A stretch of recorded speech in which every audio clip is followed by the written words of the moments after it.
Bharat vote for लालु। डिसेम्बरको जाडो भर्खर बिहानको 8 बजेको छ। घाम अझै निस्किएको छैन। महेन्द्रनगर नगरपालिकाका प्रमुख सूर्यबहादुर कुँवरले खल्तीमा तातिरहेका हातहरू निकालेर हल्लाएपछि महेन्द्रनगरबाट बिदा भएँ म। आमासँग फेरि आशीर्वाद लिएर छुट्टिएँ म। महेन्द्रनगरबाट 6 किलोमिटरको दूरीमा छ गड्डा चौकी। एकतर्फी भारतीय पुलिस चौकी मात्र। सिमाना पारी साइकलका पाइडल घुमाएको पहिलो पटक। म खुसी पनि छु। महाकाली नदीबाट एकपटक देशलाई फर्केर हेरेँ। परदेशिएँ भन्ने आभास भयो। आमा नरम कुमारीको नरम मन सम्झिएँ। त्यो माया, त्यो ममता महाकाली नदी जस्तै कञ्चन छ, अथाह छ, निश्चल छ। नदी जस्तै गहिरो छ। तर म त आमाको काख छाडेर हिँडेको मान्छे। अब केवल हिँड्नु मात्र छ। महाकाली नदी पारी बसेर नेपाल र भारतको विकास अन्तर सजिलै आकलन गर्न सकिँदो रहेछ। इस्ट इन्डिया कम्पनीले कुदाएका रेलका लिकहरू हामी अझै पनि वीर बलभद्रका इतिहास चाटेर बसिरहेका छौँ। महाकाली नदी नेपालतिर 2 भाग र भारततिर 32 भूभाग प्रवेश गरेर बगेको छ। एउटा सीमाको साझा नदी पनि यसरी पक्षपात गरेर बग्दो रहेछ। नदीले पनि ठगेको हामीलाई यो राजनीतिक नेताहरूले बुझ्ने कुरा होला। अर्को दिन मेरो साइकलका पाङ्राहरू रुद्रपुर, छिद्दरवाला, हरिद्वार, ऋषिकेश, देहरादून हुँदै सहारनपुर पुगे। सहारनपुर जाडोले कामिरहेको थियो। त्यहीँको स्थानीय होटलमा बास बसेँ। भोलिपल्ट बिहानको 7:30 बजिसक्दा पनि घामले अझै हुस्सु छिचोल्न सकेको थिएन। ट्र्याकसुटका घुँडा, हातका पन्जा र हेलमेटलाई छिचोलेर टोपीको फेरो भित्रै पसिसकेको थियो शीत। दिनभरको यात्रापछि साँझ 6:45 बजेतिर रामपुरा पुगे। रामपुराको बजारमा बासको खोजी भयो। बजारभित्रको हनुमान मन्दिरमा गएर सोधपुछ गरेँ। आफूले सुरु गरेको यात्रा र उद्देश्यका बारेमा पनि बताएँ। पुजारी श्यामप्रसाद पाण्डेले मन्दिरमै बासको व्यवस्था मिलाइदिए। ठूलो हलमा रहेका दर्जनौं खटियामध्ये एउटा मेरो पनि हुने भयो। खाना खाइवरी सुत्ने बेला पुजारीले प्रसाद भन्दै 2टा लड्डु दिए। साइकलले संसारको फन्को लगाउन हिँडेको मान्छेको बास पर्यो मन्दिरमा। हामी ओडारको सभ्यताबाट समाजमा आएका मान्छे। देउता बस्ने मन्दिरमा बास पाउनु त अहो भाग्य नै थियो। तर एक्कासी मेरो देशका वृद्धाश्रमका दृश्यहरू मेरो आँखा वरिपरि नाच्न थाले। मुहारका चाउरीहरूमा सिङ्गो जीवनको इतिहास लेखेका बुढा बा आमाहरूलाई सम्झिएँ। पशुपति आश्रमका बुढाबुढी जीवा जेमाहरूलाई सम्झिएँ। बुढेसकालमा छोराछोरीको काखमा लुटपुटिने सपना देखेका उनीहरूको जीवन कति कष्टकर छ। त्यहाँ रहेका मध्ये बिरलै मात्रै रहरले, धेरैजना गरिबीले र केही सन्तानको कलङ्कका कारण यस्ता आश्रममा पुगेका छन्। तिनका छोराछोरी युरोप, अमेरिका, अस्ट्रेलिया, भारत वा आफ्नो देशकै कुनै सहरमा बस्छन्। बाबुआमाको बास पार्टीमा। आफ्नै नाम, थर, घर र जन्मदिन बिर्सिसकेका हुन्छन् उनीहरूले। कसैले केही खुवाउन आयो वा कसैले केही दियो भने भगवानकै आशीर्वाद दिन्छन्। कठै तिनको जीवन। आमालाई सम्झिएँ। मैले केही गर्न नसके पनि पाल्ने भाइ छ। आप कहाँ से? फिरन्ता नेपाल से। मैं बिहारी मजदूरी करता हूँ। मैं व्यापारी हूँ भैया, मैं भी फिरन्ता। यसरी परिचय भयो मन्दिरका बटुवाहरू बीच। म छेउको अर्को खटियामा त्यही मजदुर थियो। ऊ र व्यापारी हुँ भन्नेका गफगाफले ऊ कामको खोजीमा पन्जाब पसेको हो भन्ने सजिलै बुझ्न सकिन्थ्यो। पैसा नभएका कारण आजको रात बिचारा भोकै सुत्ने तयारीमा रहेछ। हामी तीनैजनाले 10-10 रुपियाँ भारू दियौँ। उसले 10 रुपियाँको समोसा खाएछ र 20 रुपियाँ बचाएछ। त्यो व्यापारीले त्यसलाई हप्काइरहेको थियो। तुम लोग इतनी दूर से यहाँ पर मजदूरी के लिए आते हो, कृषि मजदूरी करते हो और गाँव में जाकर कहते हो कि हम फैक्ट्री में नौकरी करते हैं। त्यो मजदूर मसिनो स्वरमा बोलिरहेको थियो। क्या करें भाई साहब, मजबूरी का नाम महात्मा गांधी। व्यापारी अझै हकार्दै थियो। तुम्हारे वहाँ लालू का सरकार है ना? हाँ, यति भनेर मजदूरले मुन्टो बटार्यो। व्यापारी फेरि च्याठियो। तो लालू को 2-4 फैक्ट्री खुलवाने के लिए कह नहीं सकते, तब रोजगारी के लिए इतनी दूर नहीं आना पड़ता ना। मजदूरले उही पारामा भन्यो। क्या करे भाई साहब, लालू हमारा आवाज थोड़ी सुनेगा। व्यापारी अझै चिच्यायो। मानव मजदूरले ठुलै गल्ती गरेको थियो र त्यसको सजायको फैसला भइरहेको थियो। तो क्यों लालू को भोट डालते हो? क्यों नहीं सरकार बदल सकते हो? व्यापारीको आक्रमणबाट अनुहार झन मलिन पार्दै मजदूरले तितो पोख्यो। अरे भाई साहब, क्या बात करते हैं आप?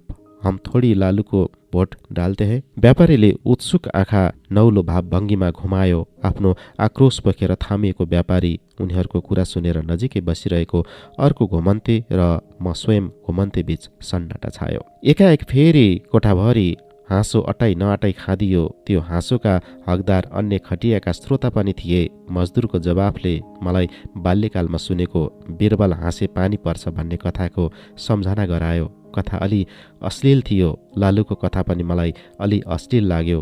राजनीतिभित्रको अश्लीलता। यति बेला यहाँ गुन्जिएको हाँसोले लालुको बिहारमा पानी परेको पनि हुन सक्छ।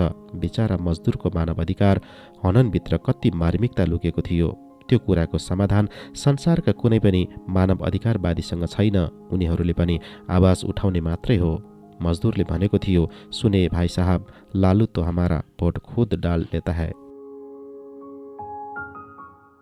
दूतावास दीक्षा। तपाईँ जस्ता दिल्ली घुम्न आउनेलाई दूतावासले खाने बस्ने व्यवस्था मिलाउने हो भने हाम्रो त टाट पल्टिन्छ। दिल्लीमा मात्रै 2 लाख नेपाली छन्। दिल्लीमा रहेको नेपाली दूतावासका एक अधिकृतले यसै भने, जब मैले दिल्ली बसुन्जेल 1 हप्ताका लागि खाना र बस्न दिनका लागि अनुरोध गरेँ। भारतमा बस्ने सम्पूर्ण नेपालीको आशाको केन्द्रबिन्दु बनेका नेपालका राजदूतलाई भेट्ने मेरो अनुरोध पनि पूरा हुन सकेन। नेपालका राजा, महाराज, प्रधानमन्त्री, मन्त्री, नेता सबैका कुरा कसैले नसुने पनि दिल्लीले सुन्छ भन्थे। मलाई मिथ्या लाग्यो। तर म कहाँ राजा, प्रधानमन्त्री, मन्त्री, नेता थिएँ र? म जस्ता घुमन्तेको कुरा दिल्लीले सुन्दो रहेनछ। हुन पनि हो, म जस्ता घुम्न आउनेलाई दूतावासले खाने र बस्ने व्यवस्था मिलाउन कहाँ सक्छ? एक भारूमा 2टा रोटी आउँछ। मेरो पेटले बढी माग्यो भने 4वटा रोटीसम्म न हो। म नाथे पनि यस्तै छु। जाबो 4वटा रोटी खाने पैसा समेत नबोकी संसार घुम्न निस्किएँ। आमाले दिएको नोट त थियो, तर दिल्लीले मेरी आमाले दिएको 100 रुपियाँ चिने पो। हामी मात्र उसको 100 रुपियाँ चिन्छौँ। सिमानातिर साट्न पाएको भए त्यसले केही छाक रोटी खान पुग्थ्यो। लोभी मन मागेर टार्छु भन्ने सोचेँ। आमाले आशीर्वाद स्वरूप दिएको 100को नोट साट्ने कुराले मन नराम्ररी चिमोटियो। आमाको मायाको त्यो चिनो यात्राभरि मेरो शरीरमा टाँसिनेछ भनी मैले नेपाल छाड्दा सङ्कल्प गरिसकेको थिएँ। दिल्ली दूतावासमा नुवाकोटतिरका एकजना पिएनको काम गर्दा रहेछन्। नाम रहेछ गणेश। उनले मलाई आफ्नो सानो कोठामा मिलेर सुत्न आग्रह गरे। उनकै पछि लागे। उनले गल्लीको सानै रेस्टुरेन्टमा लगेर 4वटा रोटी खुवाए। डोरीको खटियामा सुताए, आफू भुइँमा सुते। दिल्लीमा पनि चिसो बढेको थियो। मलाई त खाटमुनिबाट चिसोले छोइरहेछ भने बिचारा गणेशलाई कति चिसो भयो होला भुइँमा। आखिर मान्छे मनले पो ठुलो हुँदो रहेछ। धन, सम्मान अनि पद प्रतिष्ठाले होइन रहेछ। पिएन गणेशसँग चाहिँ कहाँबाट आउँछ होला म जस्तो दिल्ली घुम्न आउनेलाई रोटी खुवाउने पैसा? पाकिस्तान। रोजाको शुक्रिया। अरे क्यों पानी पिरहे हो? साइकल नजिकै उभिएको एउटा मान्छेले मलाई तीर जस्ता आँखा तरेर सोध्यो। म पाकिस्तानको लाहोरको एउटा गल्लीमा साइकल रोकेर आफ्नै बोतलको पानी पिउँदै थिएँ। पाकिस्तान भारतबाट स्वतन्त्र हुनु अघि गोर्खाली सेनाहरू यही लाहोरमा आएर नेपाली बहादुर बने र नेपालका गाउँघरमा पुगेपछि लाहुरेको पगरी गुथे। तर म लाहुरे थिइनँ। पानी क्यों पी नहीं सकते? मैले कारण सोधे। तुम्हें मालूम नहीं रोजा चल रहा है? रोजा क्या होता है? मेरो प्रति प्रश्न थियो। अरे इसे रोजा नहीं मालूम। उसले दायाँ बायाँ हेर्दै यस्तरी चिच्यायो मानौ मैले भगवानकै केही बिगार गरेको थिएँ। हामी बीच वाद विवाद बढ्दै गयो। त्यतिन्जेल एक हुल मान्छेले मलाई घेरिसकेका थिए। म कुनै ठुलो अपराध गरेको मान्छे जस्तै चुपचाप थिएँ। सबैले मलाई खाउला जस्तो गरी हेरिरहेका थिए। त्यो मान्छेले रोजाबारे व्याख्या गर्यो। यो मुस्लिमहरूको पवित्र पर्व हो। 1 महिनासम्म चल्छ। घाम झुल्केदेखि न अस्ताउन्जेल पानी पनि नपिउने गरी व्रत बसिन्छ। खाना खाने कुराको त कल्पना समेत गरिन्न। म पर्यटक हुँ, नेपालबाट आएको। मेरो आस्था पनि फरक छ र म तिर्खाएको काकाकुल जस्तै बनेको छु। मलाई पानी खान दिए तिमीहरूको रोजा झनै पवित्र हुनेछ। मैले उनीहरूलाई सम्झाउने प्रयत्नमा बोले। तुम कहीं से भी आओ, उस पर हम लोग को मतलब नहीं, मगर तुम अभी पाकिस्तान में हो। त्यो मान्छेको आवाजमा अलिअलि चिप्लोपन पनि मिसिएको थियो। हुन पनि हो झैँ लाग्यो। अहिले म पाकिस्तानमा पो छु। मलाई तिर्खा लागेर के भयो त? मैले यो समाज र संस्कृतिको सम्मान गर्नै पर्छ। तर तिर्खाएको बेला पानी खान नपाएर प्याक प्याक भएको मनमा रिसको आवेग चुर थियो। सायद उनीहरूले मेरो अनुहार देखेर नै मेरो रिसको अनुमान गरे। एकजनाले नजिक आएर मेरो कानमा खुसुक्क भन्यो, थोडा दूर जाओ और पानी पियो। शुक्रिया, मैले अलि रुखो स्वरमा भने अनि साइकलमा प्याडल मारे। अलिकति अगाडि पुगेपछि मेरो साइकलको पाङ्ग्रामा सानो ढुङ्गा बेजोडसँग ठोकियो। मैले साइकल रोकेँ अनि पछाडि फर्केर हेरेँ। सानो बालक अलिकति परतिर दौडिरहेको थियो। उतिर हेरेर मनमनै बोलेँ, रोजाको शुक्रिया। थाइल्यान्ड। होमो भिक्षु। पहिला नुहाएर आऊ। 65 वर्ष जतिका बुढा भिक्षुले मलाई पाखुरा समातेर बाथरुमसम्म पुर्याउँदै भने, यु वेट आई कम। केटाहरूले भनेर गए। मैले बुझेँ र ओके भने। थाइल्याण्ड र लाओसको सिमाना कोनकेन पुग्न 31 किलोमिटर बाँकी रहँदा बीच बाटोमा रात पर्यो। त्यो ठाउँ वाङवाट रहेछ। म बाटोमा बास खोज्दै अलपत्र परेपछि केही थाई केटाले मलाई टुरिस्ट पुलिस कहाँ पुर्याइदिएका थिए। त्यो टुरिस्ट पुलिसले म बुद्धभूमि नेपालबाट आएको थाहा पाएपछि ती युवाहरूकै साथ पठाइदिए र म यी भिक्षुको आश्रममा आइपुगेँ। ती युवाहरू फर्किए। मैले नुहाएर निस्किएपछि भिक्षु बुढाले मलाई आफ्नो ओछ्यानमा बसाए। थाई भाषामा के भन्दै अङ्कमाल गरे। नेपान नेपान भन्दै गालामा गाला टाँसे। उनीहरू नेपाललाई नेपान भन्दा रहेछन्। चक्का यान भन्दै हात र खुट्टाहरू समाते। बडो मुलायम तरिकाले थाई भाषामा चक्का यान भनेको साइकल रहेछ। पछाडि फर्कन लगाएर मेरो कम्मर, गर्दन, कुम सबैतिर छामे। लाग्यो उनी मेरो शारीरिक क्षमता अनुमान गरिरहेछन्, कसरी साइकल पेलेर नेपालबाट यहाँसम्म आइपुगे भनेर। छाम्दा छाम्दै उनको हात मेरो अन्डकोश र लिङ्गसम्म पुग्यो। मलाई अप्ठ्यारो लाग्यो। बाबु समानका भिक्षुलाई केही भन्ने आँट पनि आएन।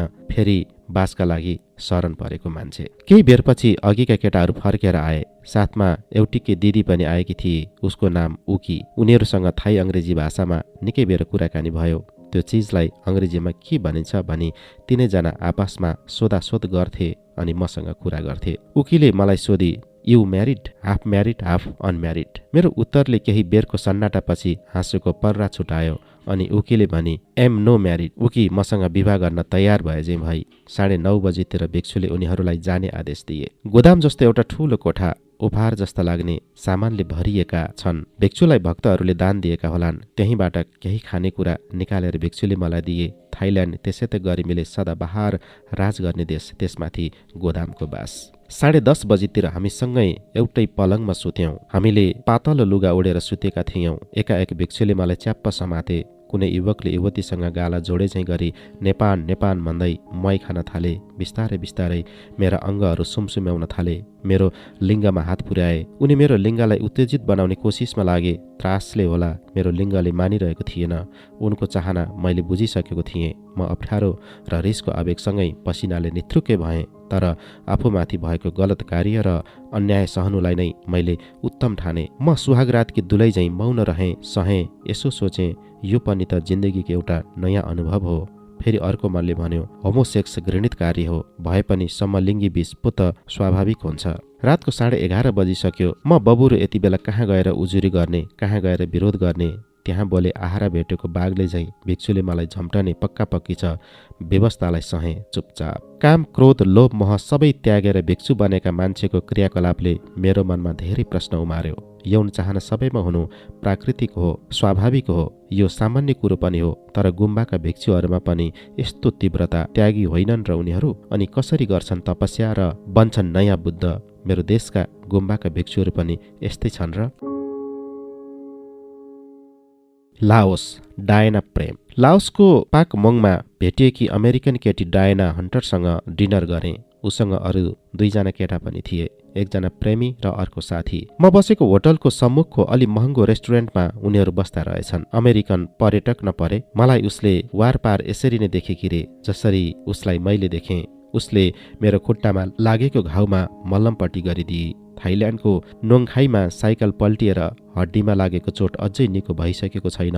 अमेरिकामा नर्स छेरे ऊ कति दयालु। डायना भोलिपल्ट एक्लै थिए। उसकै रजाइमा हामीले गेस्ट हाउस बदल्यौं। एकान्त सुनसान अनि ओछ्यानबाटै प्रकृतिलाई निहाल्न मिल्ने ठाउँ मनपर्ने रहेछ उसलाई। हामीले साइकलमा चाइना र लाओसका बोर्डरका रमणीय ठाउँहरू विचरण गर्न थाल्यौं। ऊ भावुक छे, म प्रति अझै भावुक छे। म आफ्नो कथा सुनाउँछु, उसले आफ्नो कथा सुनाउँछे। हामीलाई नजिक बनाउने यिनै कथा भएका छन्। ऊ पनि म जस्तै शान्ति प्रेमी, मायालु छे। उसको बोली र व्यवहार विनम्र छ। ऊ प्रेममा पटक पटक असफल भइसकेकी रहेछ र पनि प्रेम गर्न छाड्दिन गरिरहन्छे। अस्ति मात्र उसँग आएको उसको प्रेमीले उसलाई छाडेर गएको रहेछ। पश्चिमाहरू छिट्टै प्रेम गर्छन् र छिट्टै त्यागिदिन्छन्। यो अनुभवीहरूको मुखबाट मैले सुनेको। मुख गनायो भनेर अदालत धाउनेदेखि निन्द्रामा घुर्यो भनेर पारपचुकी गर्नेसम्म लाखौं छन्। डायना जस्ती शान्त, सुशील र सुन्दर केटीहरूले पनि प्रेममा धोका खान्छन् भने धोका बिनाको प्रेम कहाँ छ होला। भेट भएको 4 दिनमा डायनाले मलाई धेरै प्रेम गर्न थालेकी छ। मेरो जवानीलाई निहालिरहेकी छ। 10,000 किप अन्दाजी 1,500 रुपियाँ पर्ने टोपी किनिदिएकी छे मलाई। मेरो यात्राका बारेमा चिन्तित छे ऊ, केही गर्छु भन्छे। एक दिन घुम्ने क्रममा बस पार्कमा डायनाका साथीहरू बिल र मिच भेटिए। आफूलाई भर्खर छाडेको प्रेमीलाई दोषी ठहर्याउँदै ऊ उनीहरूसँग निकै बेर रोई। म जस्तै उसका साथीहरूले पनि मौन भएर हेरिरहे मात्र। ऊ साइकलमा बसेर पनि धेरै बेर रोइरही। हामीसँगै घुम्न आएकी जर्मन केटीले मेरो प्रेमीलाई मबाट खोसेर लगी। डायनाले आफ्नो पछिल्लो प्रेम वियोगको रहस्य बल्ल भनी मलाई। उसले अमेरिका फर्किने कुरा गरी कालो चस्माभित्रबाट आँसु गाला हुँदै बगिरहेको थियो। हामी उभिएको पसलको ढोकामा बाँधिएको सानो छाउरोलाई समाएर उसले निकै बेर चुमिरही, मानौ भर्खर बिछुडिएको प्रेमीभन्दा त्यो कुकुर उसलाई प्यारो छ। ऊ आफूभित्रका प्रेमका पहाडहरू मतिर पल्टाउँछे। म चुपचाप थाम्छु मात्र, सुन्छु मात्र, मनमा नै भन्छु, डायना, म तिमीहरू जस्तो प्रेम सजिलै प्राप्त गर्न र गुमाउन चाहन्न। सावना सम्भोग। एक दिन ब्रेकफास्ट खाएपछि डायनाले मलाई भनी, तिमी मसँग सावना जान्छौ? मैले तुरुन्तै उत्तर दिएँ, जान्छु। तर मलाई थाहा थिएन सावना कस्तो हुन्छ भन्ने। काठमाडौँमा यसको नामसम्म सुनेको हुँ।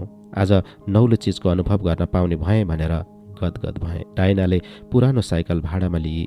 होटलबाट केही किलोमिटर पर एउटा सावना घर पुगियो। रिसेप्सनमा गएर डायनाले हामी दुईजनाको पैसा तिरी। त्यही छेउ उभिएर फुत्त फुत्त तल र माथिका लुगा फुकाली। हाम्रा गाउँघरमा साना केटाकेटीले लुगा फुकाले जस्तो। अनि एउटा ठुलो टावलले बक्सेस्थल छोपी गोरी अमेरिकन युवतीका सेता चिल्ला तिग्रा र छाती देखे मैले। मेरा उत्सुक आँखाले उसका गोरा छाला निहाल्न नपाउँदै ऊ सावनाको कोठाभित्र पसी। म केही बेर त्यही टेबलमा बसिरहेँ। तिमी आउँदैनौ भित्र? उसले भित्रबाट मलाई भनी। लुगा खोल र आउ न भित्र, म यहाँ एक्लै छु। हँ, लुगा खोलेर भित्र आऊ? होइन, के भन्छ यो अमेरिकन तरुनी? आफैसँग बोले। लुगा खोलेर भित्र जानुको अर्थ के? त्यो पनि ऊ एक्लै भएको कोठामा। डायना मभन्दा केही वर्ष मात्र जेठी भए पनि गोरी युवतीसँग यो यात्रामा सम्भोगमा लिन हुन पाइने भयो भन्ने सोच्दै मन उद्वेलित भयो। फोक्सोले सास चाँडो चाँडो फेर्न थाल्यो। मुटुको धड्कन बढेर आयो। बिस्तारै लुगा खोलेँ र टावल बेरेँ। एकछिन उभिएँ र गोरीसँगको सम्भोगबारे सोचेँ अनि आफूलाई दरो पारेर भित्र पसेँ। ऊ पसिनाले नित्रुक्क भिजेकी थिए। म पनि भित्र पस्न साथ पसिनै पसिना हुँदै गएँ। तर एकछिनमै तातो बाफले अत्यास लागे जस्तो भयो। मन भने चञ्चल थियो। डायनाप्रति सम्मोहित भइसकेको थियो। कतिखेर उसले अँगालोमा डाक्ली भन्ने मनमा लाग्दै थियो। दुईजना गोरेहरू पनि भित्र पसे। एउटा कुनामा बसे र बाफ लिन थाले। हत्तेरी, सावना त शरीरलाई बाफले नुहाउने ठाउँ पो रहेछ। इमेल। लाओसको मुवाङसिङ सहर हुस्सुभित्र गुडुल्किरहेको थियो। चीनतिर डोरिनु पर्ने दिन बिहान डायनाले मलाई उठाई सामान झोलामा बाँधुन्जेल उसले मेरा केही फोटा खिची। मेरो होटल खर्च पनि उसैले बेहोरी। डायनाले मेरो घुँडाको सानो घाउलाई एकपटक फेरि सुमसुमाई। आखिर नर्स न थिई। छुट्टिने बेलामा यात्रामा राम्रोसित हिँड्नु भन्दै मलाई अँगालोमा बेरेर निकै बेर सुकसुकाई। मानौ म उसको प्रेमी हुँ, नयाँ प्रेमी। वरिपरि हस्तकलाका सामान बेच्ने युवतीहरू हाम्रो अङ्कमाल देखेर मुख छोपिरहेका थिए लाजले। पाउल त्यही भेटेको साथीले मेरा लागि युवतीको हातबाट सुन्दर मफलर किनिदियो। म बाटो लागेँ। दिउँसो बाटोमा एक जोडी स्विस साइकल यात्रीहरूसँग भेट भयो। उनीहरूले मेरो इमेल मागे। गिटी र धुलोले सिँगारिएको सडक, हुस्सुले ढाकेको संसार, शीतले नुहाएका रुखहरू, जाडोले कामेको मुटुभित्र दिनभरि डायना रोइरही। साँझ बोटेन बोर्डरको सानो झुपडीमा विश्राम लिएँ। मेरो जाडो भगाउन साहुनीले एक गिलास लाओ लाओ रक्सी टक्राई। दिउँसोमा स्विस साइकल यात्रीहरूको याद आयो। उनीहरू पनि कतै झुपडीमा लाओ लाओको चुस्की लिँदै होलान्। इमेल ठेगाना माग्दै थिए, दिन सकिन। भए पो दिनु। अस्ति नै बैङ्ककमा अर्को साइकल यात्रीले पनि इमेल मागेको थियो। होइन, के रहेछ यो इमेल भन्ने? चीन साम्यवादी भूत। चिनिया नयाँ वर्षको उल्लास चलिरहेछ। चिनियाहरू कैयौं दिनसम्म नयाँ वर्ष मनाउँछन्। म एक हप्तादेखि लगातार धेरै जङ्गल र थोरै साना गाउँहरू छिचोल्दै युनान प्रान्तको कुमिङतिर दौडिरहेछु। दिनभरि जङ्गलमा चराहरूको गीतले आनन्द दिन्छ। पहाड र जङ्गलसँग मेरो नजिकको साइनो भएकोले त्यति न्यास्रो लाग्दैन। मलाई जङ्गलमा हिँड्न खुबै रोमाञ्चक लागिरहेछ। डाँडा भेटिएको ठाउँमा साइकल बिसाएर म लामो सुसेली हाल्छु। पारी पहाडमा ठोकिएर पहाड नै मलाई सुसेली फर्काउँछ। शीतले कामेर थोपा चुहाइरहेका जङ्गलहरू पार गर्नु नौलो भएको छैन। जङ्गलको खोजमा थापेर खाएको पानीको स्वाद नै रोमाञ्चक भइदिन्छ। पहाडको काखमा कोरिएका सडक कुनै पहाडको टुप्पोमा पुगेर जङ्गललाई निहाल्ने हो भने चारकोसे झाडीको याद दिलाउँछ। हेर्दा आनन्द, तर जब म एक्लै छु भन्ने कल्पना गर्छु अत्यास लाग्छ। मेरो साथी साइकल बोल्न सक्ने भए म आत्तिको देख्दा भन्दो हो, पुष्करे संसार घुम्न निस्किएको हैनस्। गाउँतिर थुप्रै ठाउँमा सुँगुर काटिरहेका दृश्य देखिन्छन्। नयाँ वर्षको मिठो परिकार सुँगुरकै होला। साना झुपडी अगाडि आन्द्रा झुन्डिएको देखिन्छ। मलाई पनि सुँगुरको मासु असाध्यै मनपर्छ। कडा परिश्रम गर्नेहरूलाई चिल्लो पदार्थ बढी चाहिन्छ नै। कतै कतै बाटो बनाइरहेका मजदुरहरू छन्। उनीहरूसँग इसाराले गफिन्छु। प्राय मजदुरको टाउकोमा माओ टोपी छ। उनीहरू लाल मजदुर हुन्। उनीहरूकै लाममा बसेर भात खाइदिन्छु। भात खायो अनि मायु यान तमाखु पनि तान्यो। कति रमाइलो। साँझ साँझ ससाना बजारभरि पटका पड्काएर सहर कराइरहन्छ। ससाना उपत्यकामा कृषकहरू श्रम पोखिरहेछन्। पहाडको फेदीमा टायलले छाएका एक तले दुई तले घरहरू झुरुम्म छन्। खेतमा गहुँ बाली लह लह, कतै तोरी फुलेको। गाउँतिर कतै कतै देखिएका युवतीहरू हेल्लो भन्दै मुस्कुराउँछन्। कुमिङ पुग्न अझै कति छ थाहा छैन। भाषाका कारण मान्छेहरूसँग सजिलै आफ्ना कुराहरू राख्न सकिँदैन। भाषा नबुझेपछि म को हुँ, कहाँबाट आएको, कहाँ हिँडेको, के को लागि हिँडेको केही बुझ्दैनन्। यो बाटो कहाँ जान्छ, कति टाढा छ, बाटो कस्तो छ जस्ता प्रश्नको उत्तर पाउनु त परेको कुरा। नेपाल नै चिन्दा रहेनछन् चिनियाहरू। नेउपा रे नेपाल त उनीहरूको आफ्नै शब्दमा चाइनालाई चिङ्को भन्दा रहेछन्। कति दिनपछि मैले बुझेको। अर्को गाउँ भेटिन कति छ भनेर सोद्धा मान्छेहरू तलाई कुर्छु भनेको बुझ्छन् कि के हो, त्यसै मुन्टो बटारेर हिँड्छन्। वास्तवमा नबुझेरै हो। अनि हिँड्यो आफ्नो सुरमा, अनि सुरु हुन्छ रोमाञ्चक अत्यास। धेरै लामो जङ्गलमा कोही भेटिए र कसैले दयाले दिए खायो, नदिए खोलाको पानी जिन्दाबाद। तिर्खा त खोलाको पानीले मेट्छु, भोक पनि मेट्ने उपाय भेटिन्छ। यो सुनसान अनकन्टार जङ्गलमा गाडीबाट मान्छेले फालेका सुन्तलाका बोक्राहरू भेटिन्छन्, सुकेका। अलिपर कुनै पहेँलो वस्तु देख्दा पनि सुन्तलाको बोक्रा झैँ लाग्ने। प्याडल अलि छिटो चाल्छु, मानौ म जस्तै भोकाएको अर्को कुनै साइकल यात्री पछाडि आउँदैछ। ती बोक्रा पनि अलि धेरै भेटाउन पाए त टन्न अघाइन्थ्यो। घाम डुब्छ, तर कतातिर हो देखिन्न। रुखहरूको घेरामा छु म। सल्लाका रुखहरू बीच बन्दी जस्तै अँध्यारो छिप्पिँदै जान्छ। साइकल डराउँछ र मैले बच्चैदेखि चिनेको सल्लाको फेदमा बास माग्छ। सडकभन्दा अलि माथि अलि बुढो रुखको शरण लिन्छु। बुढाहरू अलि परिपक्व हुन्छन्, तर निर्धा पनि हुन्छन्। छोडिदेऊ यस्ता कुरा, एक रातको आश्रय त हो। दिनभरिको भोक यथावत छ। अरू सामान्य चराचुरुङ्गे निदाइसके। यो हुचिललाई किन राति उठ्नु परेको होला, किन डरलाग्दो स्वर निकाल्नु परेको होला। हुचिलको स्वर मिठो भइदिए रात कति सङ्गीतमय हुन्थ्यो होला। छिपिएको रात सँगसँगै डरको तापक्रम बढ्छ अनि बिस्तारै भोक हराउँदै जान्छ। झोलाबाट खुकुरी निकाल्छु। अँध्यारोमा खुकुरीको रङ्ग देखिन्छ। जीवनको माया धेरै लाग्दैछ। आजको रात नमर्न पाए हुन्थ्यो। हे ईश्वर, जङ्गली जनावरले आक्रमण गर्न आयो भने यसैले छप्पक छप्काउनु पर्ला। मलाई आक्रमण गर्ने जनावर मेरो खुकुरीको रङ्ग र आकार पनि देख्न नपाई घाइते हुनेछ। ला भूत आयो भने चाहिँ के गर्ने होला।